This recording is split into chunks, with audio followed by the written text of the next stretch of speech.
Hi, everybody. Welcome to another episode of Positive Traction with Coach Henry. Thank you for your support. Thanks for being a part of this journey with me. And today, I want to introduce someone that has a very big why in his life. And without further ado, who are you? Who are they listening to? It's so much to give to that question.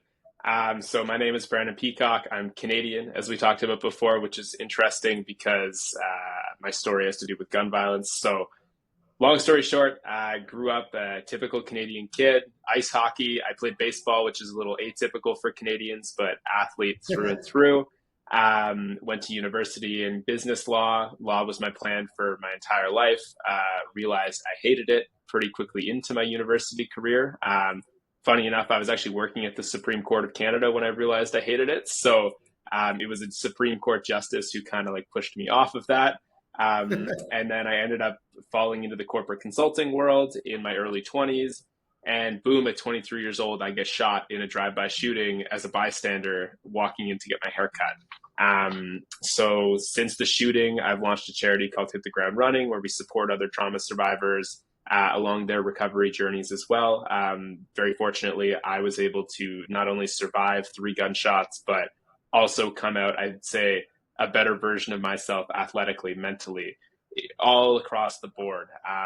So I wanted to do something I could with my second chance at life to, build a legacy that I'm proud of. So there's the Coles notes, I guess, of who I am. There's so much more to it, but Oh, yeah. that's the high Well, level. absolutely, Brennan. And thank you. And that was a packed intro for you.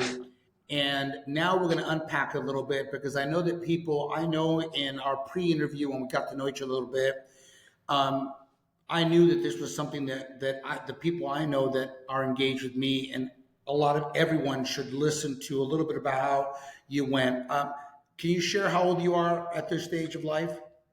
Yeah, so I'm 27 right now. So yeah, late 20s. We're getting up there. Oh, please, you're a young cadet.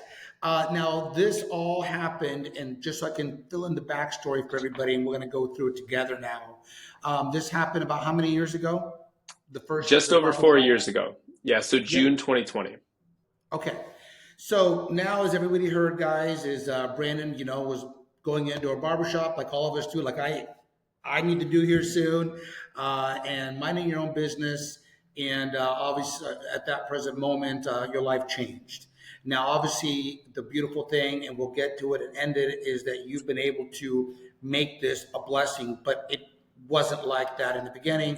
So let's kind of go back. I would think that I know I want to know, and I want to hear it firsthand is you're minding your business, you get shot. Just to give a little bit of the stage, because what you've done from that moment is impact people's lives for the better. So what looked like a horrible thing, which was, has turned out to be a calling on your life. But let's go back to that barber shop. Um, let's get a little bit logistical here. Were you conscious once the shots came in? Did you know what was going on? Yeah, I did. So pretty quickly on, just basically what ended up happening is I'm walking up to the barbershop door, and the woman who's holding the door open for me is there. She's about 10 steps away from me, and the target of the shooting is sitting on a bench about 5 or 6 steps away, so right at the attached building. And he sprints through the door that's being held open for me. And then I was just caught as kind of third man in. But I was very fortunate. I remained conscious through the whole thing. I was talking, I was present, I was able to, like, I can remember my dying thoughts extremely well. I was able to call my mom. I was able to kind of compress my wounds, which was funny. Like, I'm literally compressing my own chest wound while the woman I'm with is compressing my leg wound. Um, so I remember everything very well. And had I lost consciousness, there was no coming back, basically, is what I was told. That the second I was no longer there, I was probably never going to be there again, if that makes sense. Wow. Yeah, no, it does. And I've heard about things like that where when the mind and the eyes, everything shuts, then the body kind of follows because you got shot 3 times. So, wow. Well, okay. So basically, at that time, now I'm more curious that the guy that was the target that were they able to piece it all together, the law? Yeah, so when officers were on scene, they grilled me at the start because I don't know what it's like in California, but in Canada, you don't get shot unless you're involved in something, right? It's very, very uncommon, even though people want to make it seem like it's common. Usually, the guy who gets shot is the guy they're going after. Right. So when cops got on scene in 4 minutes, and thank God they did, because the officer who got on scene put a tourniquet on my leg and stopped me from bleeding out, which is the only reason I survived a bullet to the artery. Um, but when he was on scene, he started just bombarding me with questions, right? He wanted to know, really, is it safe for other first responders to come in? Like, are we in any danger? Are you involved? Like, and he's grilling me with all these questions. I'm like, look, man, I don't know. Like, I'm just here to get a haircut.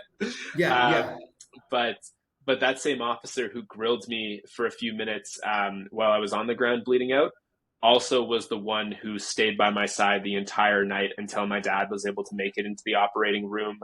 I've spoken to him many times after, literally the same guy who saved my life. So he definitely grilled me a little bit at first, but I think it was the right thing to do to make sure that the perimeter was safe for everybody, right? Um, Absolutely, the absolutely. the guy who And was that, the target though, he kind of like stepped over me and ran out. Actually, a funny side story. He showed up at the hospital the same night, and I guess I could tell this story now because it's probably not classified information anymore. But he showed up to the hospital the same night that I did and told the doctors there it was a workplace accident. And I guess the officers, that's when they realized, like, oh, okay, like this is the dude they were going after. This is the dude they got. Because typically if you're uninvolved in a shooting, you won't admit to it. If you're involved in the shooting, you probably don't want people to know you're involved in the shooting, right, right? right. Well, again, I love where you've gone, but I thank you for setting that up because I think it's important for people watching and hearing that they can understand the magnitude that it's just a day. All of us are living, you're living, and what you went through. So something that you've said in your bio that I want to expand on was this, is that what the turning point for you. So when you talked to your mom, you shared that the first time, you're sitting in the hospital, you're starting to kind of, it's all coming together. You're going to be okay, but you still have a long road. So before we go to the road and how, what did you feel for you? Like, I know that you were able to switch pretty rapidly, but you were 23 years old, very young. How were you able to cope with that why that we talked about, like why this happened to me? Because I know you talk about that in your initial, and of course it's led somewhere, but being truthful and vulnerable, how did you feel in that moment, in those days? Yeah, the days after the shooting or the night of the Yeah, in the shooting. hospital, just like sitting Yeah, there, you're like, obviously the number one question anybody would have, even if you have faith, is why, like, right, like, so yeah. it's funny. I felt blessed like from the start, I know it sounds like I'm just like pushing something, but I genuinely was ecstatic to wake up the next morning, right? And I was so happy because I should have died, right? Like it Yeah, was yeah, one bad thing happened, and then a million things had to go right for me to survive. So tourniquet's not on my leg, in 4 minutes, and it's on my leg in 4 minutes and 30 seconds.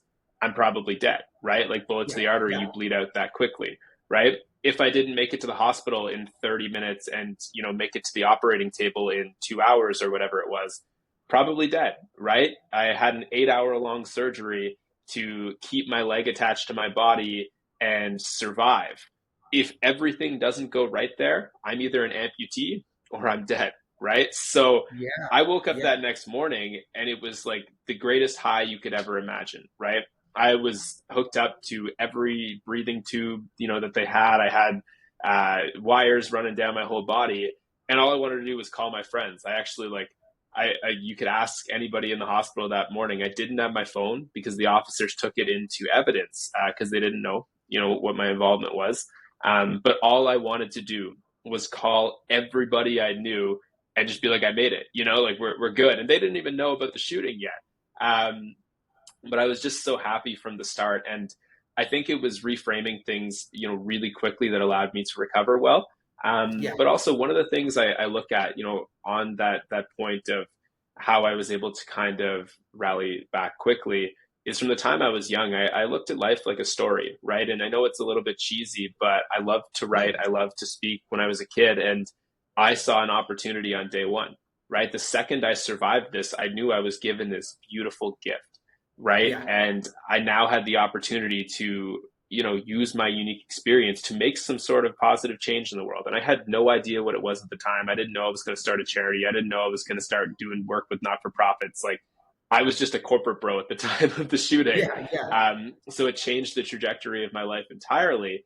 Um, but I knew that I'd been given a gift, and I realized that pretty quickly on. And instead of thinking, why me, in a negative way, I immediately just started to think, how lucky I was to have that. And I don't know that that's how everybody would respond, but I think that it was really easy for me given how well things turned out.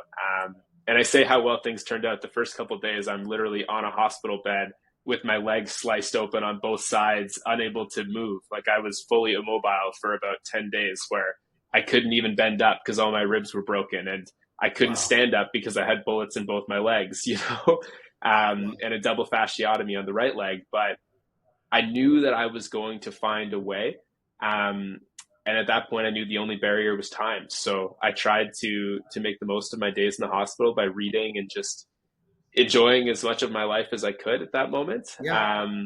But yeah, from the start, it was never why me in a negative. It was, there must be a greater purpose for this. It was why me in a positive, if that makes sense. No, it does, Brandon. And that's the reason that I wanted to speak to you and I wanted people to hear your message because most people don't think that way. Now, I am blessed to think the way you do. I don't ever look at myself as a victim. I believe that things happen. But you said something really beautiful that I hope and I want to really emphasize to the people listening is one bad thing happened and a million good things had to happen, right? Like you said, the shots were triggered, that was the bad. But had any of the things that you mentioned not take place, you could be here, but with one leg, you could be here with no legs, you could be here, or you could be gone. So having that attitude changes everything. That's obviously the name of the show, not to be corny, like you said for me, but a positive traction, a positive mindset doesn't mean that we're not realistic about the situation. It just means that we have faith or hope that we know this is for a greater purpose, right? And that does signal to the body. It signals to everything. So I love that you at 23 years old and everything leading up to you being 23 years old, all the training, all the things you've done, help that, right? I believe that that is what allowed you to be a victor in the situation. Like you said, a long way to go, but that was the beginning of you going, you know what? You're laughing in the sense of like you're telling your friends, "I'm here. I'm good." That's amazing, and your parents and everybody helped do a great job getting you into that point of that mindset. I appreciate it. Yeah, it's one of those things, I think you become so much of what your parents raise you to be, right? And I look at my dad in particular, and for the entirety of my life, avoiding, holding a victim mindset was a high priority for him, right? I Yeah, know anytime I would start complaining about things that were unreasonable, he would immediately be like, "Oh, like you're going to be a victim today," or something like that. And he kind of like he poked at me because he knew I was very competitive from a young age. But when the real bad things happened in my life, and it sounds so cheesy, but I look back as one of the most determined, like one of the most important moments in my entire childhood was when I was like 13 years old. I got cut from my competitive hockey team I've been playing with for like 4 years. And at the time, it felt like the world had been just pulled out from me. Like I yeah, lost my identity. I lost all of my friends, like everything that I was, I lost. And I remember I've cried maybe twice in my life, honestly, when my dog died and that moment, like when I got cut from that team. yeah, And I remember my dad coming home that night and I'm bawling. I'm getting calls from all the other parents and all the other kids saying it's politics. This is ridiculous. Like whatever the situation is. And my dad comes home and I'm just so distraught. And he looks at me. He's like, you just had a bad tryout, man. Like like this is on you. You played bad. Like it's not the coach's fault. It's not everybody else's fault. Like this was on you. And you can take this next year and you can mope about it and you can let it ruin your life, or you can go down a level, you can dominate that level, you could have the best year of your life, and you could come back and you could kill it. And then that next year, like I worked so hard that year, the level below, I led our team to a championship. I got to wear a letter. I was a captain. Like I did Wow. all these things. And then I came back that next year. I led the team in scoring. And in the tryouts, I remember I had the flu so bad. Like I was puking in the locker room kind of bad. And three tryouts in, my coach basically told me, he's like, you can't be here, you know? And I looked at him at like 14 years old and I said, you're going to have to cut me if you want me to go home, basically. Like, you know, like put up, right? And Yeah, instead, yeah, he told me, he's like, man, like you're on the team, you're gonna make it this year. Go home, like get some sleep, like get out of here. But that was all instilled, you know, from the way that my dad raised me, yeah, right? And it's weird because I still complain about things. You know, everybody still has things that bother them on a day-to-day basis. But when the real hard stuff happens, I get excited about it. You know, it's a challenge. It's like that's what I yeah, live for, right? So yeah, like when I got shot, I thought back to moments like that. I thought back to all the moments that I was made an underdog as growing up, right? And yeah, I got excited. And that's kind of, you talk about the victim mindset. I love when people write me off as a victim, right? I'd much prefer that, if anything, because it gives me an enemy. You know what I mean? It gives yeah. me something that I need to pass and beat. And that growing up in that kind of environment, it's the best thing that could have ever happened to me when it came to being ready to be resilient through actual physical trauma and struggle. Um, so I'm very, very fortunate. Massive shout out to my dad, I guess, for raising me that way, because No, not everybody is so fortunate. well, you said it. Look at it. Is a big shout out to your dad. I'd love to definitely meet him someday. I love his perspective, and I have very much the same mindset. That look, at the end of the day, my business partner says this a lot. Is that it's our fault. There's a great book out there, and it's called "It's Your Fault," and the whole premise of it is saying kind of what your dad said. Like, look, it happened. It's done. Two choices. You learn, you grow, you better, or you weep and wallow. That's it. There is no middle, because anything in the middle, you're just wasting time, right? And I and love yes, I love that for a very specific reason. The first and best piece of advice I got throughout my entire recovery process came from one of my mentors, who was also, he was in a coma for 7 days, totally never be able to think at like a 10th grade level again. Graduated with his master's, played university basketball, did all that stuff after his accident. But the first piece of advice he told me is, it's not your shooter's fault if your life is ruined. That's all on you, right? Every single day that you're not showing up for yourself, it's not on them. They don't control you anymore. It's yeah, on you. If you allow this to ruin your life, that's your fault. It's not theirs. And it changed the way I looked at everything, right? I wasn't going to let those bastards win. Like, not a yeah, freaking chance, right? Like, I'm yeah, stronger than those guys. So yep, exactly what you just said. And it's the same thing I tell to every kid I work with now. And some of them listen to it and some of them don't. But if you allow other people to control your life and the decisions that you make, they will, right? You yeah, will lose. You will become 100%. the victim. But if you take Yeah. accountability and you are the hardest person on yourself of anybody in your life, you're always going to find a way to win. I genuinely believe that. 100%, Brandon, 100%, and I love that. And I mean, like you said, you just shared a mentor that that went through coma, that shouldn't have all these things, and they go accomplish. And you're right. It's the same thing of what we talked about with this. It's your fault. It doesn't mean it's literally your fault. It means that it happened, right? It happened. Yep. But so much of it is how we look at it all, right? And Yep. this is why, with what your good works are, and this is why we're going to get into a moment, and what that moment catapulted you to also, yes, we're human. We're going to have our bad moments and our bad days, and we get ourselves caught up sometime, being a little baby or something. I get it. Yep. But the difference is we don't stay there. We don't stay Yep. down. We don't stay feeling sorry for ourselves. We don't have that, the victor part. And that's one thing I made a note for you before we get into it, hit the ground running, was um, you wanted to face your fears and feel it, right? That's one of the things I that stood out to me, because I'm very much the kind of guy that when something bad happens, I want to be aware of it. I want to, and it's not about a macho attitude. It's more like, again, it's there. It's raining. So either I pretend it's not raining, or I find a way to make the rain work. So can you tell me a little bit about kind of that phrase means to you. Yeah, so I think it's a combination of being okay to be vulnerable, right? Like Yeah, yeah, validation is really important, and realism, right? But then also accountability with that. And I think one of the things that we do in the modern world in particular that we've so poorly normalized is we only focus on the validation piece, right?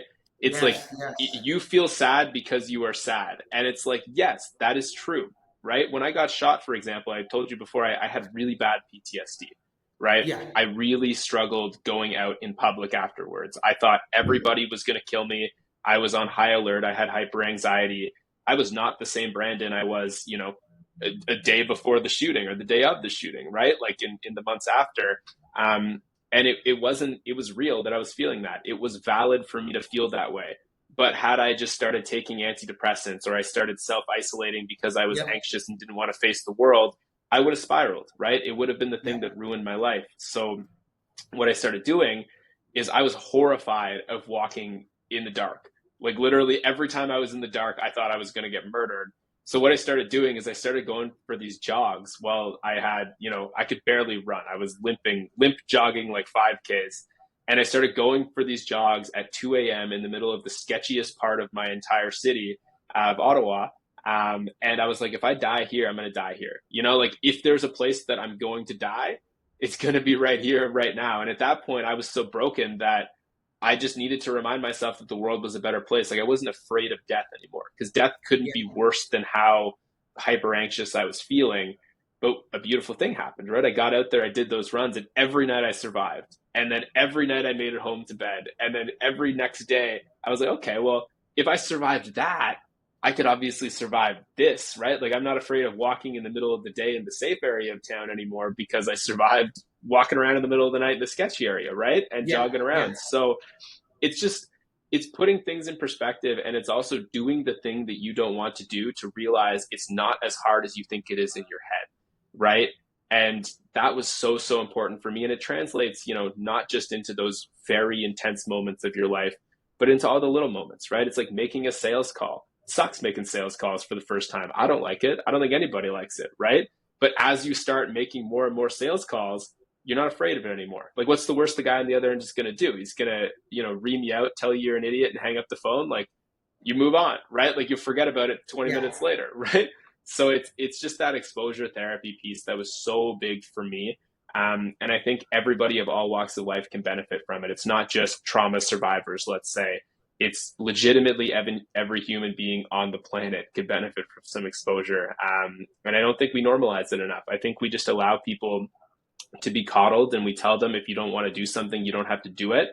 And I Yeah. think that hurts people so much more than the over empathetic people, I think, in their circles who are promoting this sort of stuff realize. And it breaks my heart. It really does, because I think a lot of these people have good intentions. I don't think they're Yeah. malicious, but I think, the ramification of the way that they're handling these situations is that people become soft. They become genuinely victimized by their situations, and they don't know how to be Yeah. resilient through tough things. And it breaks my heart because every single human being is capable of doing what I did. Every single one of them. Like, I'm not special in any means. I just had the right guidance and knew what I needed to do. And not everybody does, unfortunately. Well, you're 100% right. And that's why I love, which we're going to get into here now in a moment, is what now you're doing and the work you're doing. Because look, I'm with you. Resilience is a word that is not as used as, and what you've been able to do because of your upbringing, but now you've also applied it. See, the difference is many people grow up as blessed as you did with good parents, good people, but they don't apply it. They don't go put it into practice. And people used to say, oh, knowledge is power. I said, no, no, knowledge is not power. Applied knowledge is power when you apply something, right? And I love that you said that because resilience is such a big word. People are so, even when it comes to physical training, well, no, oh, they don't want to feel the soreness. They don't want to feel the aches. They're not willing to pay a short-term price for a long-term benefit, right? Especially in today's society, everybody wants everything now. Nobody wants to work anymore. So through your message and through all the things, but you went through a mental, an emotional, a physical, not to mention financial, all the things that came into that. So Very financial. Yeah. So we're going to talk because through that, you kept a good attitude. Through that, you kept yourself aware of the realization of some serious things. But I love how you faced it. That's why that stood out to me. So to recap, I love how you redirected your life in the sense of like, no, good's going to come from this, starting with me being good. From there, you face things so that you can get through it faster. So now it leads us to hit the ground running. So something obviously very dear to your heart that you personally had the blessing of having some top-notch help that led you to then say, I need to make this available to others as well. And that's an amazing attitude to have alone. And I congratulate you again because most people would take that and run, literally run, no pun intended. But you not only took advantage of it, and you should because you were blessed to have it, but you said, no, everyone should have access to this. So tell us a little bit about how you were able to get to where you are and now your charity and what that can do so our listeners and supporters can be a part of it with this with you. Beautiful. Yeah. So Hit the Ground Running is a not-for-profit registered charity now that I started about a year and a half after the shoot. Actually, probably less than that, maybe 10 months after the shooting.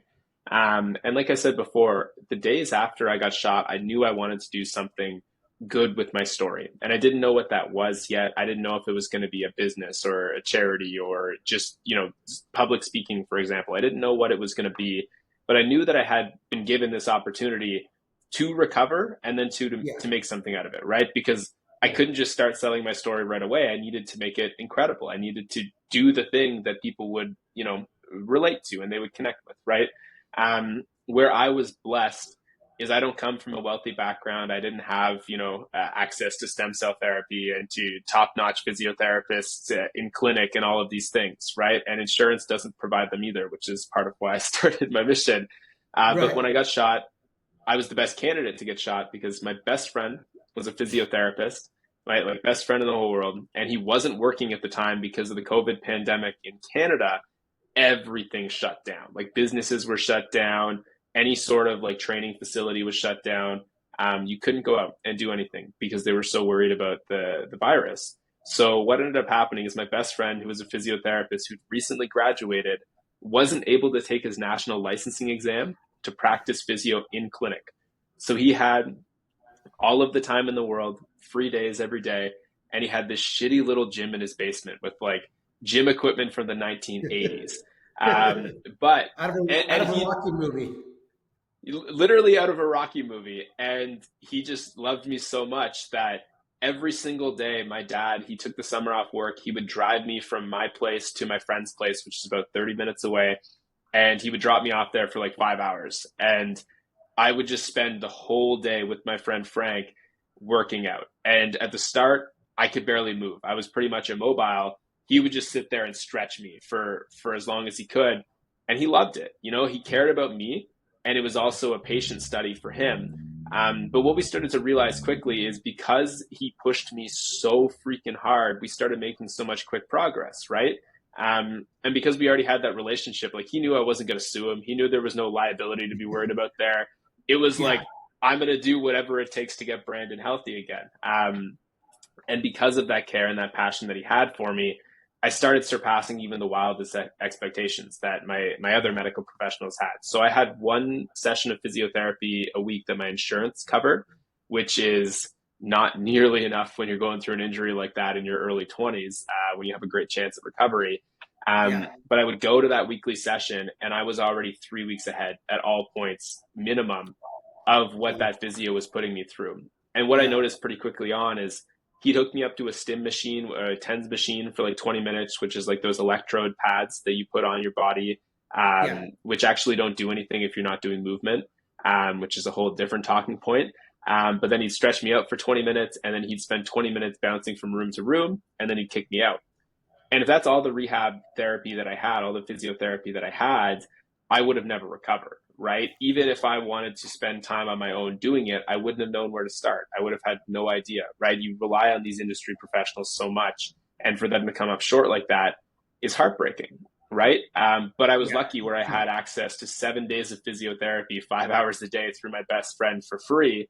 And we made so much progress that 2 months later, I was jogging again, right? 2.5 months later, I was back on the ice playing hockey. And I was told that I was never going to walk normally again. Like, this was unheard of. Like, I walked into my doctor's office 3 weeks after being shot without crutches, right? Like, literally walking on my 2 feet. Wow. And the doctors, they were mind blown. They didn't understand it, right? But it was because we pushed my body so hard, so quickly. And what I realized there was nobody has the kind of care I have because they don't have most people don't have physios who care about them as much as my friend cared about me. Most Correct. people just have the physios that their insurance providers cover for them, and they're usually low quality because they don't want to pay very much money, right? Yeah. The insurance companies want to pay out the bare minimum always, and they're going to fight you tooth and nail on it too. So you might not even get care for the first few months until you've successfully fought them, right? Yep. And our public healthcare system just isn't equipped for the kind of recoveries that I was pursuing, right? In Canada, it's a little bit different than the States. I know you guys have some free healthcare there when it comes to this sort of space, but in Canada, we have free healthcare.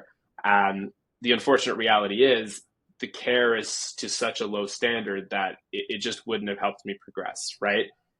So I realized if I was able to do these incredible things in my recovery, how many other kids have had their lives ruined without the proper fighting chance that I had that Yeah. actually could have gone through and successfully recovered from their injuries, right? And I realized that's going to look a little bit different for everybody. But the goal of Hit the Ground Running was to give other trauma survivors access to therapists like Frank, who can help Yeah. them get to their new 100% after a life-altering injury. So, for example, if you're a spinal cord injury survivor, maybe you'll walk again, right? Maybe you won't, but maybe your 100% is walking with crutches, right? Yeah. That's exceptional compared to where most spinal cord injury survivors are, right? Yeah. You might not be running marathons. Most, like, I look at the kids I work with, I'd love for them to run marathons one day. They probably won't though, right? But if we can get them to that new 100% goal of theirs, that's a win in my books, right? So Yeah. I really just realized how blessed I was, and I wanted to pass that forward in homage to my boy Frank, because he dedicated so much time and so much energy to me, and it would have been selfish for me not to pass that on to the rest of the world. Brandon, I love that, and truly thank you for sharing that. And I love hearing you speak about it because you can see the smile and the passion and your gratitude, and I love that. So I hope people that are just listening can actually watch this on our YouTube later because they could see your facial happiness, and I think it's important. And I've had the pleasure, but I wanted to bring 2 points that you shared. One, this goes back to I keep thinking that all the million things that had to go right. If it wasn't during COVID, Frank might have been super busy. Yeah, Okay, he might have been busy in his career and help you. Um, if you weren't great friends with him, he might not have pushed you as hard because of practical, patient, and liability. position liability. Yeah. So I just want to remind everybody listening how amazing, because you said it one thing but you redirected it and all these great things started happening, which then I love what you're doing because see, the doctor I talked about the other day, the medical director for the NFL players, when the Ukraine war hit, last year and all that, he went to the front lines to help out there. Here's a guy that set didn't need to do that, could have sent younger people, but he also has realized that his life is blessed and he wanted to go make a difference. And that's why I want to commend you because you easily could have just recovered being a young 27-year-old, get on with your life, be grateful, help a couple people here and there and be done with it, but you're not. Instead, you are finding ways to professionally continue your work in the professional field, but so that you can continue to help your personal passion, and ultimately those are going to continue to rise. And we're going to get to that in a moment. But great job on that. I love that. So now we'll hit the ground running. We'll obviously do all the proper hashtags and all that good stuff for you. But what's something about it now that people can hear? So now you've gone through all this. Greatness has come from it.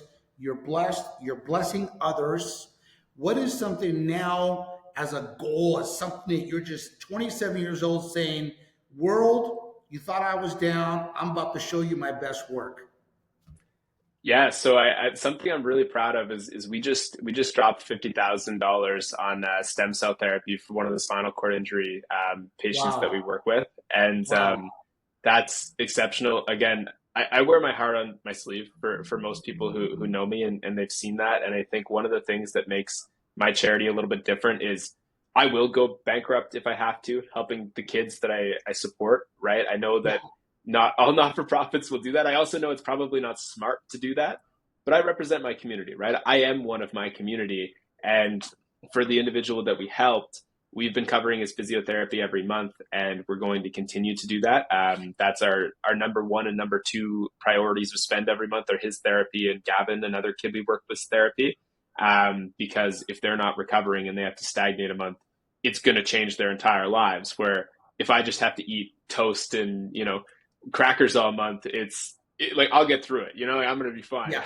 Yeah. Um, but so that stem cell therapy is something that I'm so proud of because it's going to give this kid a chance that he never should have had, right? And he should have had, but never would have been given Yes. otherwise. And for me, that's one of the biggest blessings I could ever come out of my situation. Is like I'm obviously grateful that I'm fine and I'm happy and I have my personal goals as well, but my personal is tied so much to the success of others, right? It really, at the end of the day, I think that, for to be happy in this world, and people will have differing perspectives on this than I do.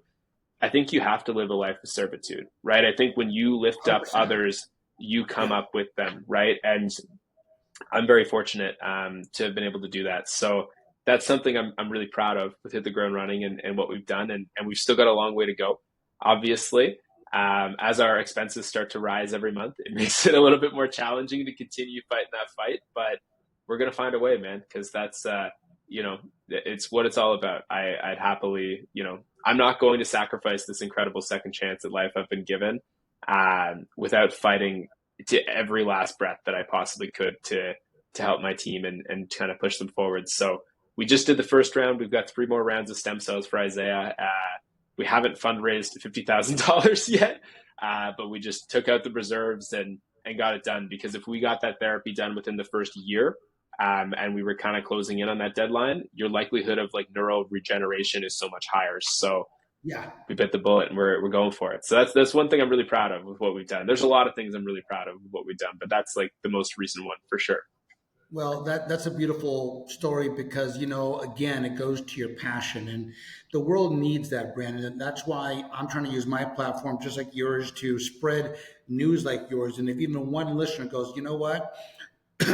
Unfortunately, my best friend's husband passed away a couple weeks ago, and what the community is supposed to do is come around each other, and that's what you've done. Others did that for you, and you're healing and you're doing that, but you're doing it from a good place. See, most people wait till something bad happens in life and then they care about others. And like you said it just now, we need to live a life of servanthood, right? Of being servants in a good way, not as like feeling sorry, but doing something powerful for people that can't do for themselves. We've all been on both ends. I've been where I've needed help and support. And now with my platform, I want to keep pushing. And what we did for my friend, we did a GoFund and we raised for her $23,000 in less than a week to cover all costs and to give her that grieving proper time, right? Just to be present with family and friends so that she would have to be able to like do. And I love that you are stepping in and doing that. That's why this platform, we're going to continue to help each other, support each other, and do the good works. And like, think about the two people specifically you're speaking about right now. The one that had that 1 year where the stem cells would be at the best.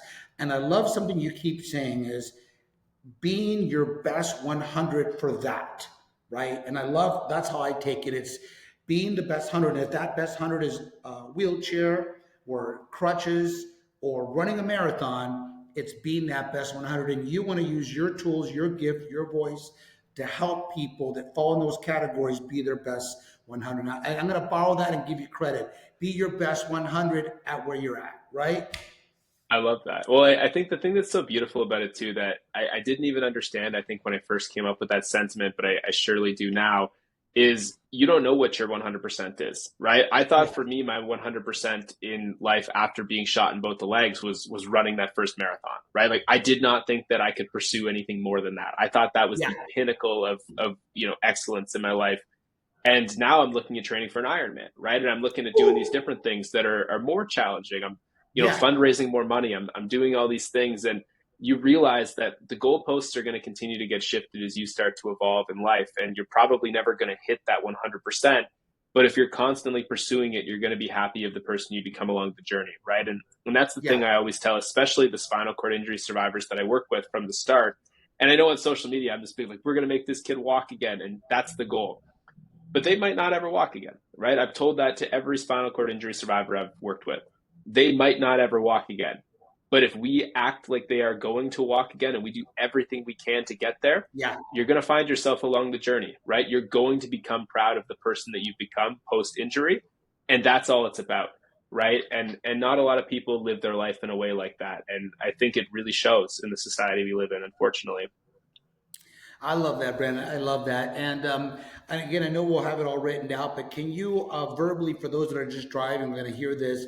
Can you give us two websites, or where can people learn more about it so they can hear it from you as far as your hit the ground running? Yeah. So, I mean, if you want to follow me on Instagram, it's Peacock, like the bird, underscore Brandon, which is my name, Peacock underscore Brandon.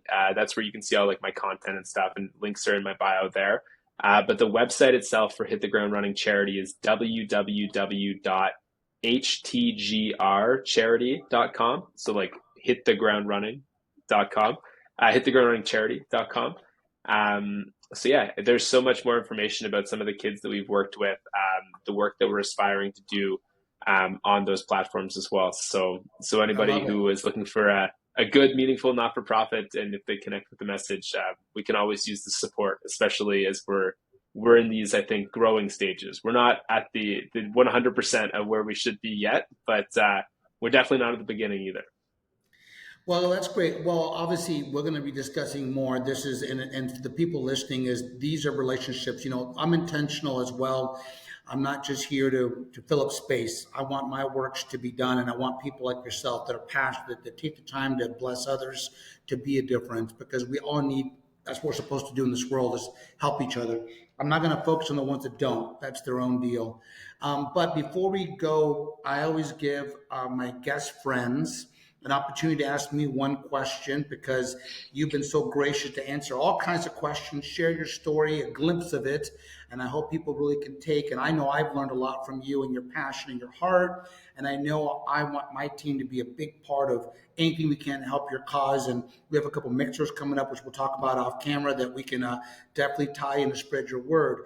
But before we go, I have one last thing. But before that, anything you want to ask me that maybe, maybe not. Yeah, I want to give you that opportunity.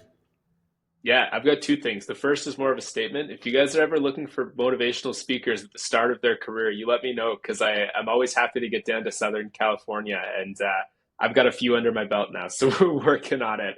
I love it. Um, I love it. but two is a personal question for you, and I asked you this before, I think, when we were talking in our preliminary chat, but I think it's really important if you haven't addressed it before in your podcast. It's something that I really connected with you over. But I know we talked about victim mindset, and I obviously had my dad instill so much of that in me, and I know we share those same views with preventing the victim mindset way of looking at life. How were you able to instill that in yourself? Yeah, Brennan, I mean, with all due respect to my father and my stepfather, they're both alive, and God bless them, but they were not helpful to me in my growth. And that's not a put down. That's just life. That's just real.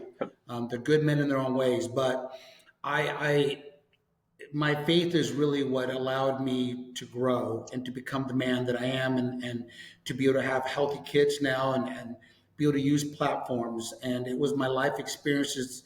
So that faith helped me believe in myself. It helped me believe that I'm not a victim, that, like you said earlier, that, that things didn't happen to me, and the things that did, I can do something about it. It's how I respond to these things. So I wish I could say I had a mentor growing up, or someone that like, man, gave me those wise words.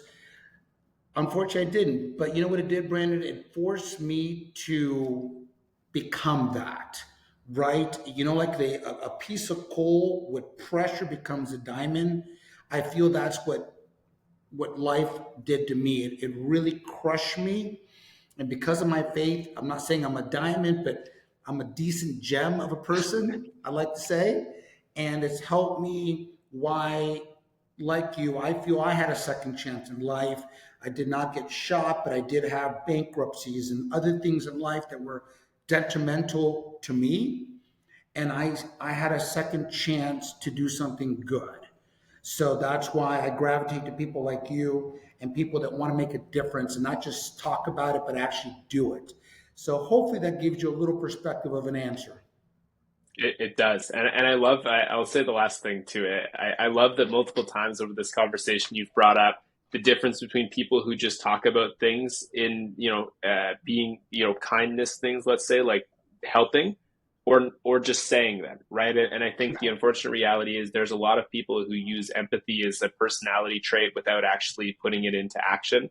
And I think if you've got an idea to start a not for profit, if you want to donate to a not for profit or volunteer for one or do any of these things, do it, right? Stop Yeah. talking about it. You're going to be so Yeah. happy if you make that decision. And I will say, as a not for profit founder, it's freaking hard, right? So, like, there's a lot of benefit to just go volunteer once a month, even at the local soup kitchen or church, or like I used to volunteer at hockey camps for disabled kids. Like, do Yeah. something that allows you to feel that purpose just a little bit. You don't have to take on all the responsibility like I did, but you're going to retain that benefit to Yeah. kind of selfishly, but also you're going to be able to see like the world is good. Like, people in a lot of these low situations, like they give you so much perspective, right? And I just say do it. Like, do these good things. Like, most people in the world are good too. I think another thing, the last thing I'll say is, like, I know I've said that a couple of times, but like, one of the things that was really easy for me to process afterwards in social media is 99% of people in the world are good, right? Most people are good. I wholeheartedly believe that. And we sometimes let the bad ones get all the attention because of the way our brain works, but most people are good. Don't forget that and dive into that. I would say, like, just be a freaking good person and you're going to be happy about it.